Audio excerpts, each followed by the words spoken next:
Please welcome to the stage SAP Chief Communication Officer, Monica Shaw.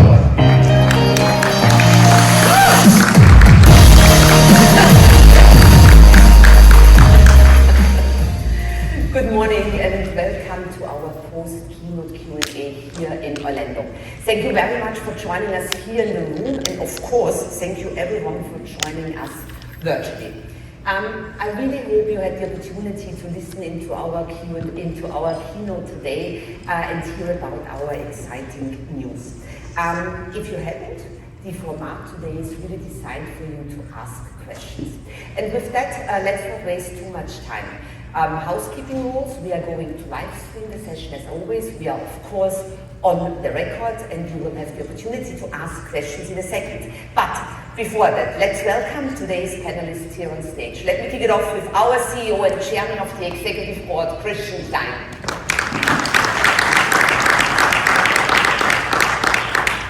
Muhammad Adam, member of the Executive Board for Product and Engineering. Sebastian Steinhäuser, member of the Executive Board and Chief Operating Officer.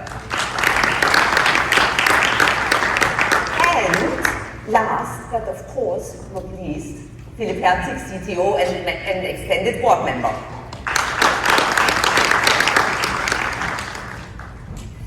So, before we kick it off with Christian, how did it feel, the keynote?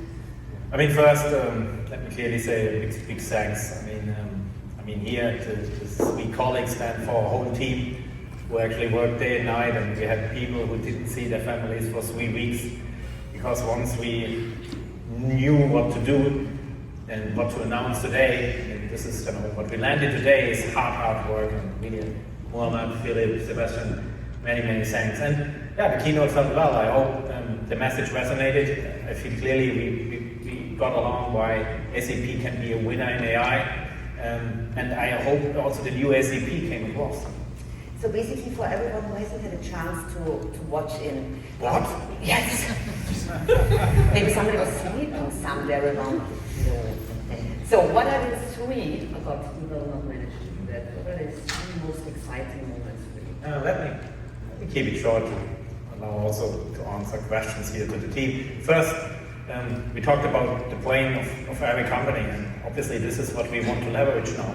We heard about the new platform, the Business AI Platform, and there the agents get the context of how to run business and how to not only deliver accurate outcomes, but also compliant outcomes. Muhammad, I guess, presented super well the autonomous suite together with Industry AI. So what is changing on the business side? Also we talked about the goodbye to our UX of the past and Joule as the engagement layer. And I guess the customers also underpinned very well about what is possible with AI in the new world. And then, of course, we rounded it up with Industry AI. And then, look at SAP. We went through a big cloud transformation, and now again, also it's for ourselves a cloud transformation, an AI transformation. And of course, the technology is the one thing, but you also need to do serious change management. In order to solve business challenges, we need to help our customers, and that's why we launched a new Rising Core with SAP offering. And I'm also sure the messaging around the on-premise systems connected to AI hopefully landed really well with our customers today. Thank you very much. So Sebastian, we got different questions in the same direction. Let me summarize this one way or the other. So the question is, with AI and on-prem customers, and us having said we only offer AI to cloud customers, there are questions, is there a confusion? Are we changing strategy? Why have we done this? Would you mind explaining it to us? Yeah, for me, look, there's no confusion at all. I mean, first of all, to be super clear, our Joule assistants and agents are designed for the cloud. I mean, this is the destiny, and the destiny remains absolutely unchanged. However, we also want to meet our customers where they are on their transformation journey. And that's why Muhammad, Philip, and the entire teams have put in a lot of work technically, but also Thomas and the service team to enable the majority of our Joule assistants and agents also on-premise, on ECC and S/4HANA on-premise for customers that have already committed the majority of their landscape to the journey. as an interim solution so that they can benefit from AI while they are modernizing. I think that's absolutely the right thing to do, and I'm excited to see customers taking advantage of this. Thank you. I'd like to open it here in the room, and we have 2 mic runners. If you have a question, please raise your hand. Also, please say your name and the company you work for. It's pretty tough to see you with the light, so be patient with me. I think Herr Kerkmann, right? Yes, I wave to you. Hi, Christoph Kerkmann with Handelsblatt. My first question is for Muhammad. You've described a future in which enterprises can automate far more processes with the autonomous enterprise.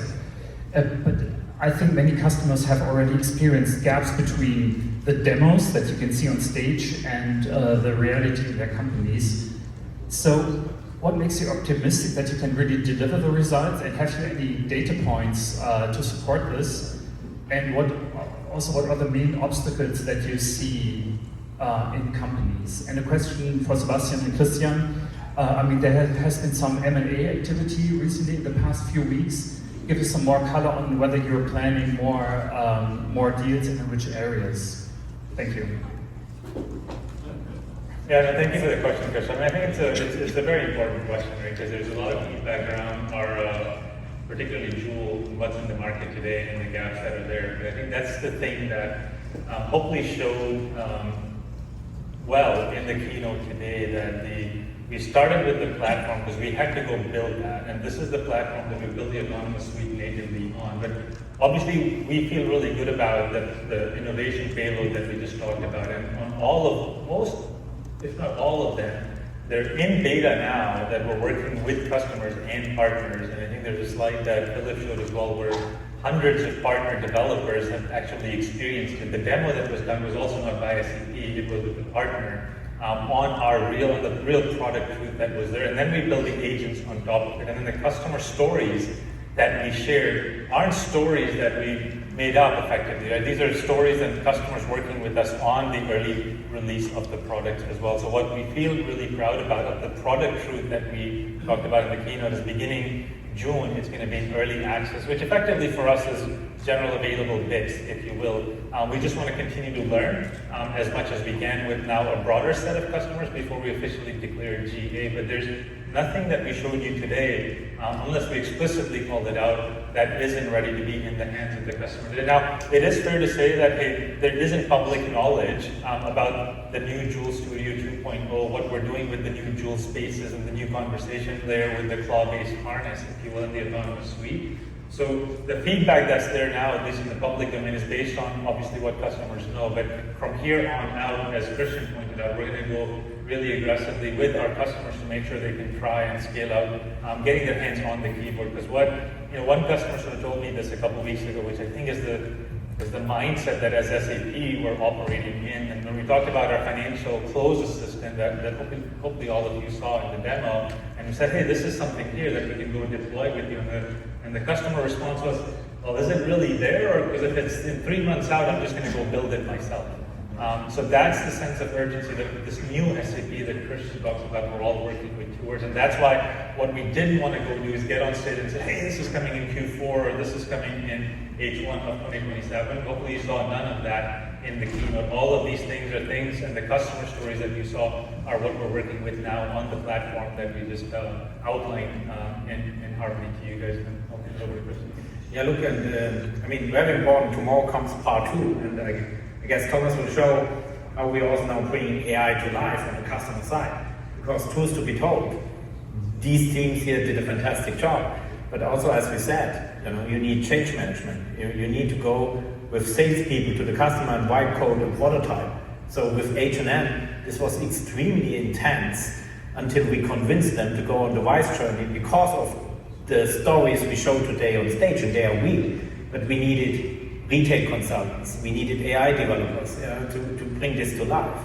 And so tomorrow you're going to see also the new RISE with SAP. And then on M&A, I mean, unless these colleagues here don't have more fancy ideas, I guess you saw today Philip well presenting why we did these acquisitions. I feel they fit so well into the new AI platform. And once we had this idea of the new platform, we said, hey, let's close these gaps on master data quality, Premium on the lakehouse with Iceberg, Apache, but then of course also with Cohere Labs.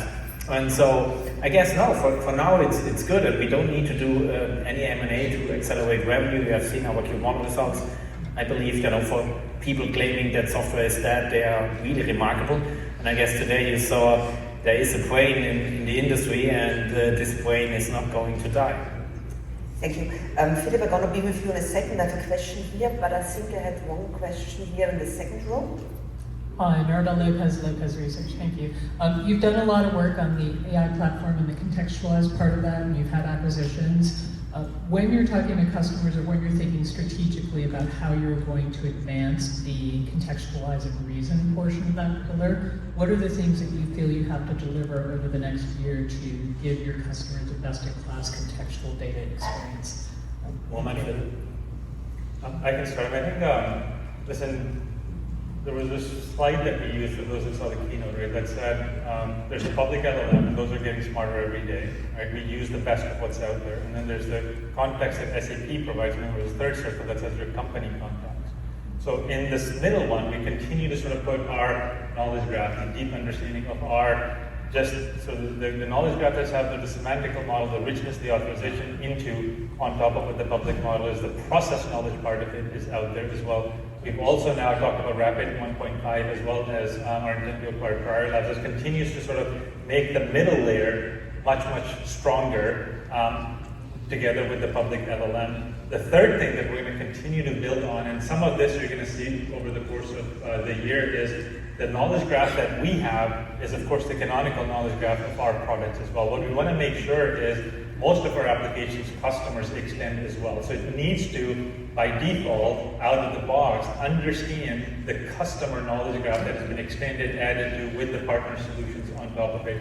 And then you saw company memory. That was probably one of the few ones that's in beta, not in early access beginning June. But we believe that's going to be a phenomenally powerful one as well, because that continues to build the customer context as well into the whole context. And then, of course, I think you can continue to expect a lot more progress on our predictive models that continues to expand our context layer in combination with the public elements to be able to do and maybe just to add, of course, clearly, I mean, that's more for me the kind of modeling side of the house, right? Where also with all these additional agents we are building in BDC, helping the users, right? Because if you have SAP, non-SAP data, it needs to get harmonized relative, of course, for the master data is one answer. And of course, there's also so much more data, right? Where you model your specifics and so on and so forth. And a lot of investment goes into making that much easier. Also, of course, using AI and AI enrichment to harmonize and semantically bring the data together. And then for sure, I mean, we are still we said Q3, we are aiming with the closing of Dremio. Then of course, not just the modeling part at design time, but then at runtime, right? This federated lakehouse architecture that allows you to keep the data where it is, have full compatibility, that also then, like in the technicalities, right, where you don't need to map between different data formats and so on, because the whole industry is going to Apache Iceberg, and we are doing the same as well for full interoperability to make it much easier. Then also, no matter where physically the data resides in the enterprise, right, doesn't matter whether it is on an Azure data lake, or it sits in S3, or whether it's could be a good old SQL server, could be a good old Oracle database that sits on-prem, right? Like Dremio can federate all of that together, right, into BDC with a very competitive price performance, and I think that's also a very important piece of the whole puzzle. Thank you. I'm going to take one question now we received online for you, Philip, and then next question, first row, second row, and then Bloomberg. For Philip, you have introduced a new SAP API policy. Critics say this is just another way to restrict access and push customers into SAP controlled integration or AI stacks. What's actually changing for customers, and what is your principle here? Yeah. Well, there's much to be said, right? We have a very long FAQ that goes into all the colors and different variations of that. But look, at the end of the day, the API policy in its essence is just what everybody does in its industry standard. Because what we have been saying is, on one hand side, yes, we need rate limits, for example, in certain areas, and then many of our applications, many other applications in the world have these rate limits already because you need to protect it. And of course, with the ever increasing also workloads that are coming in through agentic workloads and so on. So that's just something that is expected because we have seen outages. We have, of course, seen also certain attacks which we could prevent, but there's always something we need to harden in that regard because there are new workloads which we need to deal with. And then on the other side, yes, clearly there is also misuse of certain APIs that can be used that have never been designed for that purpose. Partially, and also sometimes APIs because we just need to move on. Certain APIs, we have this with the clean core policies already in place forever because you need to move on to new protocols like Iceberg, like A2A, and so on because these are the new channels, governed, well-defined channels, and not like the old stuff that keeps just everybody awake and does not produce any meaningful good. So things need to move on, right? And I mean, it's just normal in software that some old APIs just die out and then move on to new ones. I mean, this happens on an iOS platform, it happens on any Java platform. This is software as it progresses and evolves. I think the thing that I would add, right, that I think at least the narrative out in the public domain misses is, there's a line I said in the keynote that says, not all SaaS applications are created equal, right? So if you look at sort of the level of complexity that SAP applications have, just from a logic perspective and a compliance perspective, auditability perspective, such as statutory compliance and different regulations as well. If you just go access that, you don't really understand sort of the engine of what it's doing behind the scenes. And what we're saying is, listen, just to be able to sort of connect data, do some integrations and things like that was the purpose of the APIs that were out there, not to sort of now build systems of reasoning on top of it by directly calling something that you don't understand into the black box what it is. What we're saying is, the better way for you to go do that is if you want to go invoke that is through A2A, through the orchestration, because what we're bringing is that logic, that reasoning in a safe, certified, compliant way that you can rely on to be able to connect with any other agents that are out there as well. So if you think about it from that lens as to, hey, SAP has a responsibility to make sure that the compliance, the auditability, the statutory requirement, all of those things work, then the safer way for you, if you don't understand the 50 years of logic in the code that's out there and some industry complexities, for you to access it through the orchestration layer, because now we're surfacing that through A2A in a way that you can rely on the same way that you can rely on just connecting an integration from here to there. That's what those things were for. So I think there's a fundamental difference between sort of a level of responsibility we feel to be able to make sure our customers are still compliant, they can rely on what comes out of the agents and so forth. This is what Christian talked about. Like, you can't have 3 years on your financial report because that's not going to go too far and you're going to be out in the public domain. You have to be accurate when you go do your close. You can't just be probabilistic in it. Thanks so much. Front row. Hi, Alexander Zaharovoy from itwire.com in Australia. Early access starts next month, but in this age of AI, everything's time compressed. So I mean, if we look at Sapphire 2027, all of this will have been in place for a year. The autonomous enterprise will be, humming along in lots of different places. So what is it going to look like then? Obviously you can't give Sapphire 2027 announcements now, but on the Starship Enterprise, space was the final frontier. But with the autonomous enterprise, what is the equivalent? Or does AI eliminate the idea or the concept of anything being final ever again? I mean, you can't spell final without AI. So what are your thoughts? I think in general, I say this always, I think in settings like this, I tend to resist the urge to look into a non-existent crystal ball and predict the future like some of the other tech pundits do. Right? I mean, it sounds really good, you can get a headline out of it, but the world changes. Where we are, listen, we have a vision, we have a view. We did talk about that where we see us as SAP investing heck of a whole lot more is in the question that Liz asked, which is this context there, because that's really where the differentiation and the value generation is going to be. So you can for sure expect to hear a lot more advancement on how we bring the data, the process, the code differentiation that we have alongside predictive models and things like that, that now unlocks far more newer value-based scenarios for our customers and us. So that's a given, if you will. But then just from a time frame perspective, the thing that I'm excited about, again, going back to Christoph's question, listen, we're excited that the things that we talked about are goods that are on the truck now, that our customers today, even as we sit here, are touching and playing with. And with broader access beginning June. But I'm also excited about the things I hope and expect Christian's going to launch via LinkedIn over next month and the month after and the month after, because I think the world around us is changing in a monthly and a quarterly way. That's why we didn't want to announce things that we think it might be worth waiting till July with the LinkedIn post from Christian as opposed to cramming everything here for a year. So I do think we're taking a planning horizon and making it actually very fast, very innovative, with product truth that's there for customers to go touch on. So I'm excited about those things. I'm not a prolific social media user, as some of you might know. I apologize for the disappointment you might have had in following me, but I think Christian does post a lot, so please stay tuned to him. I might like it, so if you're following me, you might see it. We can work on that. Yeah, and then maybe just one sentence to your question. One of the founders of SAP once told me, Christian, the moment when you know you have a platform is when all of your partners in the ecosystem is building stuff on it. And next year at Sapphire, I want to see all of our partners on stage and say, hey, look, this is the best agentic AI platform in the industry. The success of SAP is based on the platform, and the enhancements also what our customers and partners build.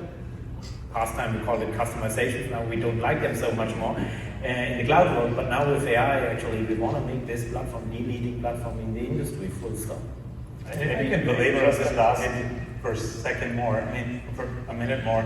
I think Christian talked about the portfolio is sort of a new SAP, right? The way the agentic experience in the platform is all new as well. But I think there's a big part of how we work is also a new SAP. So most of what you saw here is largely a lot of innovation that's been pulled together in a number of months, a small number of months and 3 months. And that how, to me, is far more important because the world around us is moving so fast and we need this ability to react to say, hey, something new that's come out needs to be in the platform and how can we combine that with our context to create even far more value. And that confidence, that new SAP, the how part of it, going back to Christoph's question to me is far more powerful, and this is where you're going to see kind of SAP now changing differently to say, hey, we think this is now possible with the tech that's out there, and here's SAP's answer to it with our context there on our platform for our customers to be able to rely with the strong governance and enterprise-grade qualities that they expect. I think that to me is probably sort of the subliminal but underlying message here at this event, that that's how we expect to operate going forward. Did you want to add? So front row, second row, Bloomberg, and then on that side. All right. I'm also Vest from Estado de São Paulo, Brazil. Well, we have seen in the introduction video in the keynote that new technology they use to face resistance. But it seems that artificial intelligence is quite different. Everyone is rushing to adopt that. And sometimes, well, maybe as a side effect, companies are still struggling to make real money or make any money from that. So I have two questions. Why artificial intelligence is different from any other technology before in this speed of adoption, and how SAP can help companies to properly use this technology and move away of just piloting or exploring, trying to find ways to use that to make real money and transform the business. I can actually give you an example from the history. For me, the study when I learned that to change from the steam engine to the electrical engine, it took the industry 30 years to gain productivity gains out of that because the technology was there. It's just it took so much time to change the processes in the factory, to upskill your labor, your people. And it's not any different with AI. Look at JP Chase. This is a fantastic customer. But if we are now plugging in our assistants and our agents to automate financial close, to get the numbers earlier, to get more insights, something in JP Chase needs to change also from a process perspective. The chief accountant needs to be at the table and say, hey, these agents do this work for you. We hopefully can prototype something that he believes us, that the trust is there, that the context is there, and then we need to do the change management. And I guess sometimes companies say, oh, give me this agent, oh, I love that, and I love that what Muhammad showed. But at the end, never forget, the change management is so important. Our HR officer, Gina, I mean, she is running a huge reskilling program within SAP. When we want to simplify and automate pricing with AI, our sales people need to understand how to quote in the future. Coding, obviously, it's not just a given, that everyone just uses this new code generation tools, how to test, how to automate, how to ship. And I guess that is very, very important. Never forget this notion around RISE and the change management, which is necessary to really see high value for the power of AI. And I would say, actually, AI is not so different in some aspects. It's different in that it's happening at light speed because it's distributed through the cloud infrastructure that has been built over the last 2 decades. But it's not different in my view on how it actually, right now we are in the tech push era that we've always seen with new technology and everyone is trying. And then many people actually go with light speed into an RPA 2.0 disaster where they realize plastering AI over a broken process and a broken architecture without real governance. That's the iceberg Christian talked about. And then you see stories like H&M that we showcased today, where it's not just, hey, we built 5 agents. It's really, we brought deep understanding of how the industry works, how retail for fashion works. We brought a deep understanding of the underlying architecture. We work on how the process redesign, how the user interacts. So there's so much more to change management than just doing agent swap pilots in an enterprise. That's not where the real value comes from. And I think that's also for next year. I think the biggest yardstick is that we will show you 10 more of these customer testimonials, or ideally hundreds more, where I think if an AI lab would have shown such an example, we would have said, oh wow, that's indistinguishable from magic. But we can bring the secret sauce, the context, the process understanding, the data understanding, and the governance there to the table to really unlock the scaling of AI. If you could limit yourself to one question, I would be in a position to take more people. Ok, Ana Paula, Grupo Convergência Digital Brasil. You announced the fund of 100 million euros to accelerate the migration to AI. I would like more details about this, when you begin, of course, how do you think to distribute the fund in Latin America? And is it possible to every company in IT sector says, I have AI agents, I have AI products. What's SAP real differentiation in this market? I can start, and then maybe Sebastian can share some more details about the 100 million fund. Look, I mean, first of all, when it comes to adoption of AI, I mean, every tech company today says, oh, but I'm the orchestration layer for AI agents, and the other one, me as well. I guess you have seen today that we actually announced that in Joule Studio 2.0, development of agents for free. And then we are even saying that the orchestration layer on Joule, also for non-SAP agents, will be for free. Because we want to actually monetize the value. We want to actually monetize the outcome for our customers. For us, the orchestration layer is actually great for a customer to see, hey, SAP gives me that for free. But more important is to convince our customers that our autonomous suite is delivering the business outcomes and connect it with our system of records, and then sell these 2 dimensions together. That is for us really key. And then of course for the partners itself, I mean, they build applications, in the past on our platform. Now for them, it's also reskilling and enablement. And also they, want to see, okay, how is SAP investing into our success on the new platform? And maybe Sebastian, you can share more details about the 100 million euros. Yes, so I mean, the intent is super clear. I mean, Mohammed talked about the Joule assistants and agents, the 50 and 200 we are shipping, but we are super clear. Every assistant, every Joule assistant and agent at the customer first needs to be activated. That's the first task you have to do in a cloud landscape or maybe on-prem landscape, in a customized landscape. Second, it has to be extended because a chemical company does cash collection very differently from a retail company. And third, you might want to build whole new use cases, new agents to complement. And those 3 tasks, we are actually supporting our ecosystem, helping the customer with them. And basically our partners can apply for us to refund that work to help the customers, first of all, activate second, extend, and third, build new agents on the platform. And I really ask all of you, go to the agent lab that we've set up here also to the question, how ready is this? It takes 10 minutes if you're building an agent for yourself. You can see how extensibility works. You can see how easy it is, no code with the embedded N8N experience all the way to pro code. And that's what, of course, our partners will use at massive scale and no other software company has. Thank you. Yes, thank you. You announced that you would govern third-party agents and for free. Can you explain a little bit what makes you take responsibility for something you didn't oversee yourself? How that's technically possible, and how it sounds expensive. So how's that going to be economical? Yeah.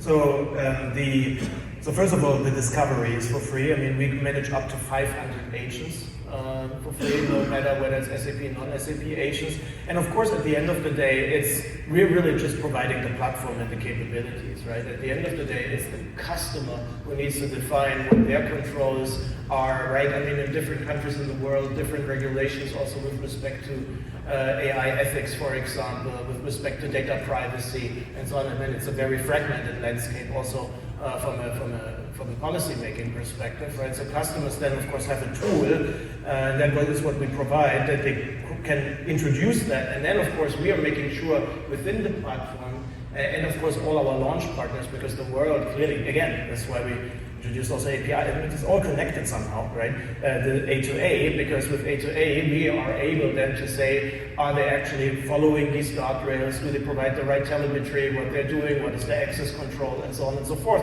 to actually manage that end to end. Of course, it's still the customer that needs to go in and say, I guess these are the policies, this is what, and maybe it's even different per department, because in finance, maybe different rules apply for the financial agents and assistants than it does for HR.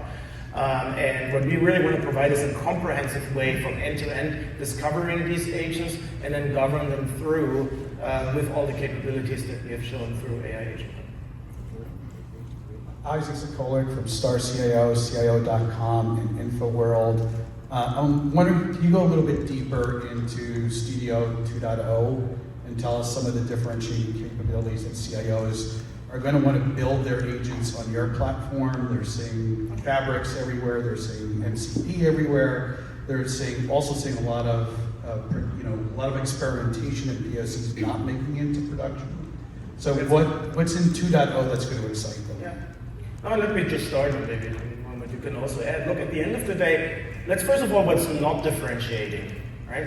To clarify also that one. What's not differentiating? What's not differentiating is the LLMs. I mean, use OpenAI models, use Anthropic models, whatever you like.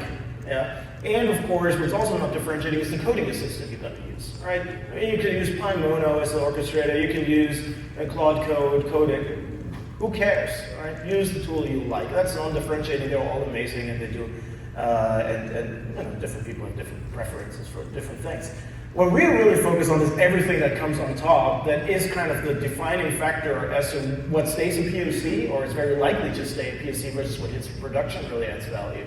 Which is, does it actually have the right context as expressed through the knowledge graph, right? Like immediately the coding agent is capable to figure out what are the right entities, figure it out from the business process, the data products, right? Like defining based on your intent that you provide, is this lead to cash or is it source to pay? If it's source to pay, okay, these are the entities I require, here are the suppliers and so on. It's immediately also connected to your data. So it's not just the metadata, that's the exploration part in terms of the lineage you require, but of course you then also want to get the real data because it's connected to your S4 system, to your BDC system and so on. All the plumbing work, right? Setting up security and trust and that's required.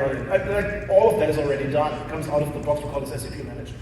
And then of course, EVAs, super important, right? Like most things I call this always, most agents, and you build them, and most of them build EVAs. Well, first of all, most people don't build EVAs at all. They just, I call it vibe checking. They just go in and they try 3 things, right? And they feel happy with it, give it to your colleagues, they try 3 different things, doesn't work, right?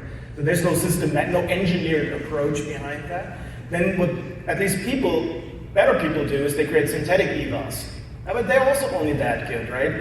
But thanks to the direct connection also with the platform, we can create evals based on the real data. Right? You get your invoices and supplier documents and your products and all of it together to really create relevant evals that are the specific situations that this agent needs to deal with. So you can assert whether your agent is actually doing it. It's super powerful. It takes a long time, and this time is basically just compressed to minutes or hours because it can create these evals basically from the intent, from the product requirements definition, and give you these evals so you can build something that is way more robust so you can ship it faster.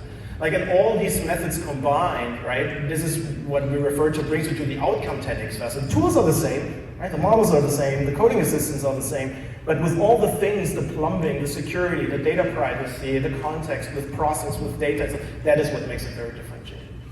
Yeah, I'll just take the remainder of the 10 minutes on this question. There's so much to talk about. Kidding. But really, I think adding on top of it, the things that are commodity, we're embedding.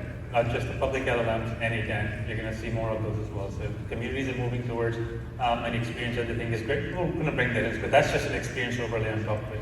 He talked about the knowledge graph context that's there on the data side. The process understanding with Signavio, we've talked about that too. Now, if you're building an extension or an app that needs to sit in an ecosystem, we talked about the concept of SAP family of models. So we've got 2 billion plus lines of code that are not in the public domain. So we're training pre-training models, training post-training models that as you go through this, will build an extension to HCM that is going to be far closer to HCM and what you need success factors and what you can go do in a public model because we're training it with the success factor code base that isn't out in the public domain. So that's just the third thing, if you will.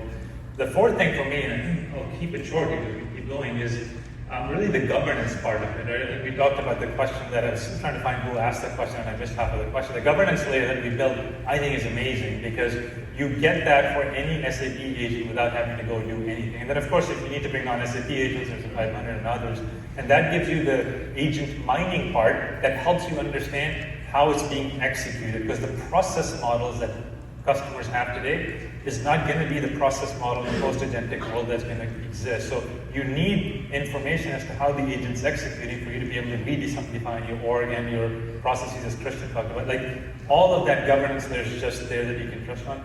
The last thing I would probably highlight here, amongst others that I'm not, is the runtime. That when you build an agent, you actually have the full BTP stack that runs it. And you can take this runtime, and it's SAP managed, to any of the clouds that SAP and BTP on is. You're not hard tethered to a cloud. Plus, it then has the sovereign cloud, the sovereignty as well, that you can go build this. And because BTP is in a bunch of sovereign clouds, all of this will work as well. So it gives you so much confidence and trust to be able to go sort of run your AI now wherever you need to be, whether it's commercial, public, or sovereign cloud, and things like that as well, because it's built on that runtime that we do. But then I'll stop here for more questions. We can keep going offline after this.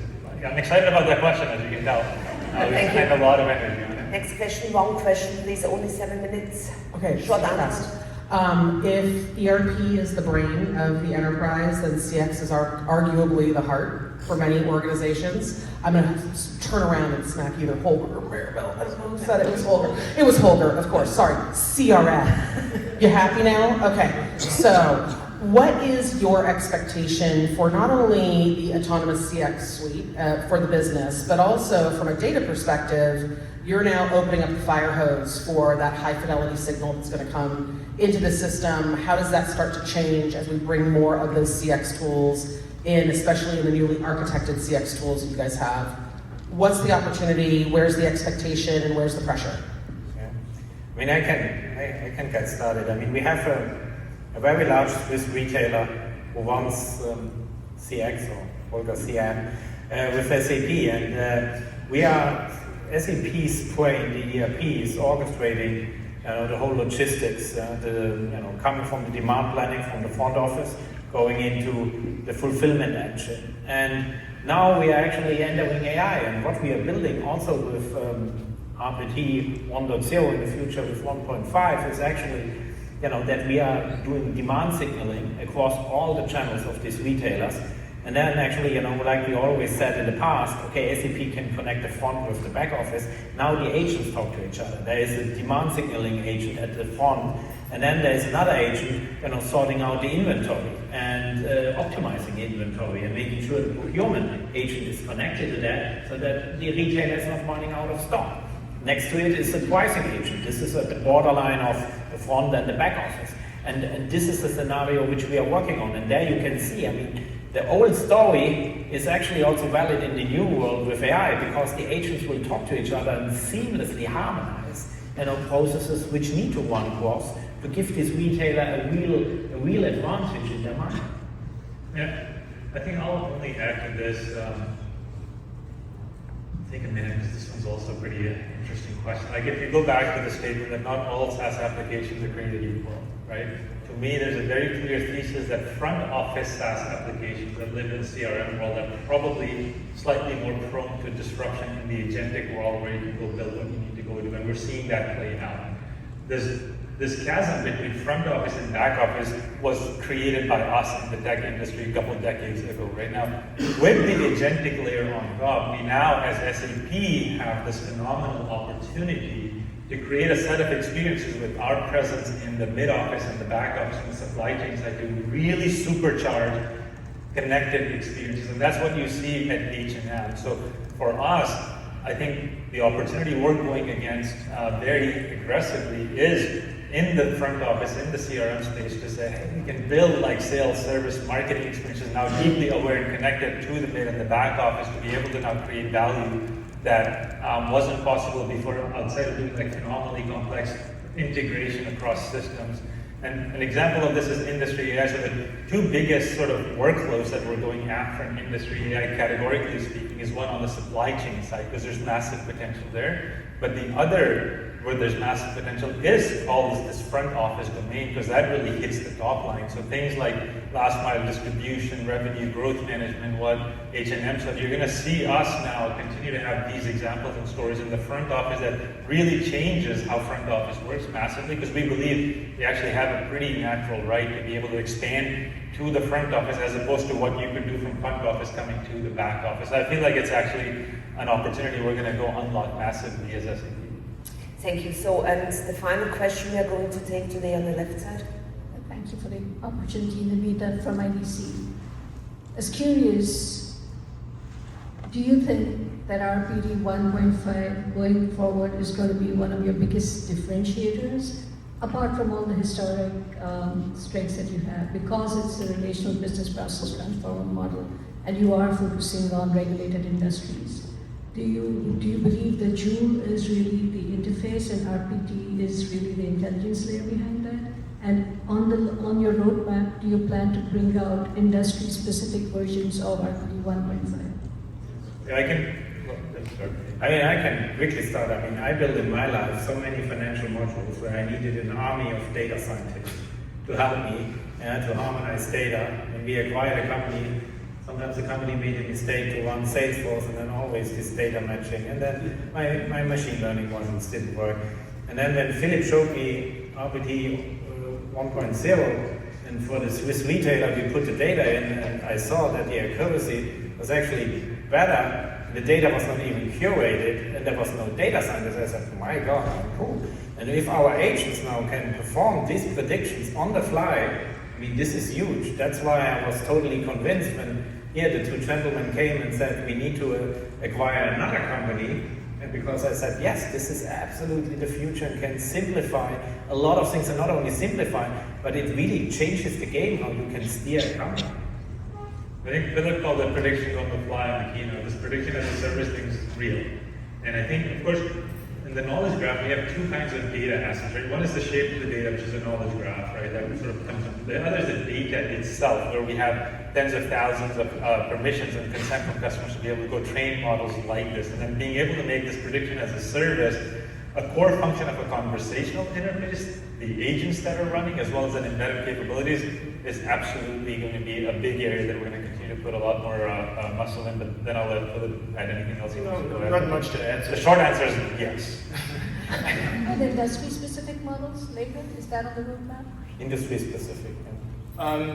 No, there are not. Look, that's the beauty of these tabular foundation models. They just work on arbitrary tables at the end of the day, and what you put in is also, of course, at the end of the day, it's the two aspects that maybe were not mentioned. So first of all, when LLMs came, right, like the world changed from classical prediction decision intelligence just to LLMs, and I think I believe this was a big mistake, right? Because it's just half of the coin, basically. We almost forgot about predictive AI as we did it in the last 20, 30 years, right? And we're still stuck with these classical AutoML, AutoGluon, XGBoost, and so on. As Christian said, requires an army of machine learning engineers and so on, which of course are naturally restricted, right? Because there are not many and they're expensive, right? So there's no elasticity here, right? So yes, from that perspective, economically, it's a huge differentiator, big unlock.